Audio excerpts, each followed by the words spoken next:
Oreo biscuit. কে এনেছে এগুলো? কে এনেছে? তুমি খুশি হয়েছো? বাবা আরো কি আছে?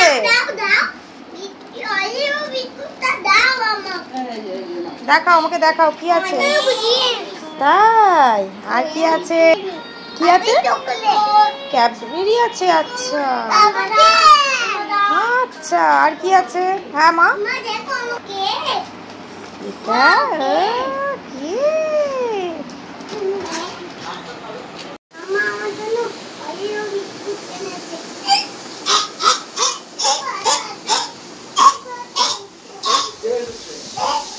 দেখো তো, কদিন ধরে বৃষ্টি চলছে আর আজকে ওদের ঠাকুমা হঠাৎই এসেছে। আজকে তো সোমবার, আমাদের নিরামিষ।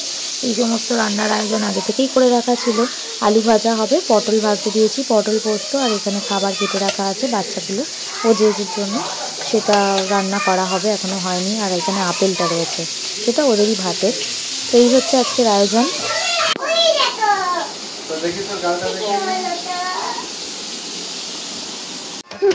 যাবি যাবি কোথায় যাবি? Hair cutting? Hair cutting? Hair কই তোমার?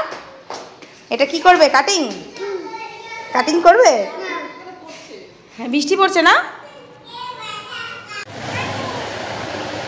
কি করছিস? কে হেয়ার কাটিং করবে? কে করবে? তাহলে ভাই করবে? হ্যাঁ তুমি করবে? বলে সাজতে হবে না, তাই তো? এই যে আমাদের কিছুতেই জায়গাটাকে বলতে চায় না, কি যে সমস্যা, ও ভয় পায়, আবার চুলটাও কাটতে চায় না। ওভাবে যদি ন্যাড়া করে ফেলে ওঠে আর ব্যথা লাগে যদি, মানে কিসে যে ভয় পায় না আমি বুঝতে পারি না। কিছুতেই চুল আমি কাটাতে পারি না। কি করছিস?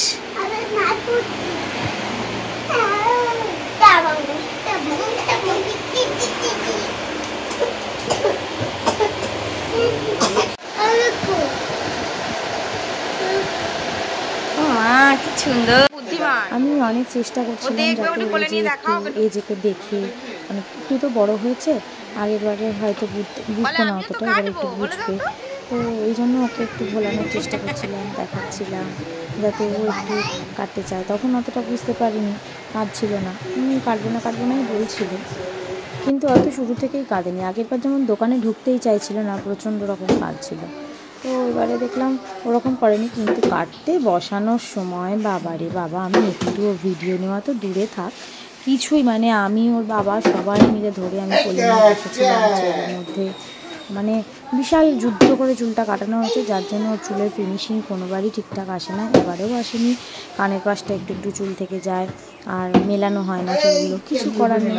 তো বাড়ি এসে দেখো আবার অ্যাজ ইউজুয়াল কি সুন্দর লাগছে, খেলতে শুরু করেছে। তুই চুল কাটতে গিয়ে কাঁদছিলি ও যে? হ্যাঁ হ্যাঁ করে ভাই, দেখ ভাই কত ভালো, ভাই কিন্তু কাঁদেনি।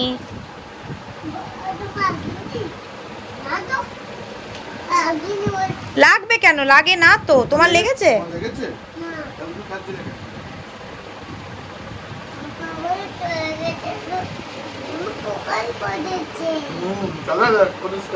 পোকায় করে দিয়েছে। পোকায় আবার কি? পরিষ্কার। বেলা 3টের পর আমাদের খাওয়া দাওয়া কমপ্লিট করে এই যে একটু আড্ডায় বসেছি। দুপুরে শুয়ে শুয়ে গল্প হচ্ছিল। তারপর তো সেই সন্ধ্যেবেলা হয়ে গেল, একটু টিভি নিয়ে বসা। মা একটু সিরিয়াল দেখে টুকিটাকি, একটা দেখে একটা বন্ধ করে, একটা দেখে একটা বন্ধ করে, এভাবেই চলে। একটু একটু একটু একটু কাকাকে দেখে নাচটা দেখি, নাচটা দেখি।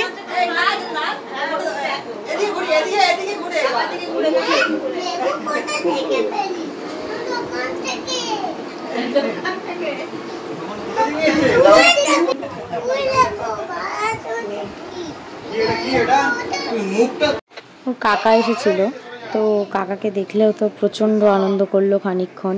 আমি আর ওইসব আনন্দই উপভোগ করছিলাম ওদের। ঠাকমা এসেছে যখন, তখনও প্রচণ্ড নেচে নিল আর কি। ছোটোটা তো বেশি, আসলে আসে না তো একেবারেই, অনেক দিন পর, প্রায় মাস 6 পরে আসলো, আমরা ছিলাম না।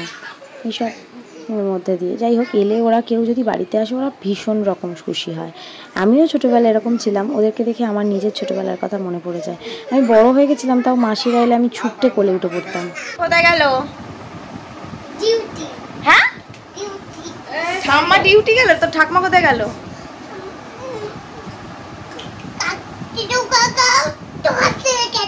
কি করছে? পটি লেগে গেছে পায়ে। কোথায় গেল?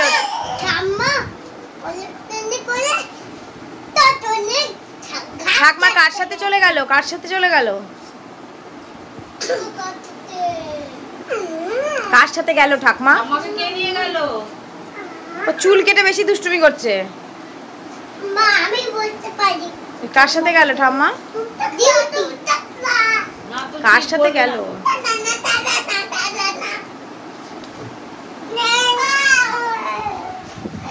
চুল টানছে, ছোট চুল টানছে, ভালোবেসে ফেললো, চুলটা ধরে টানছে।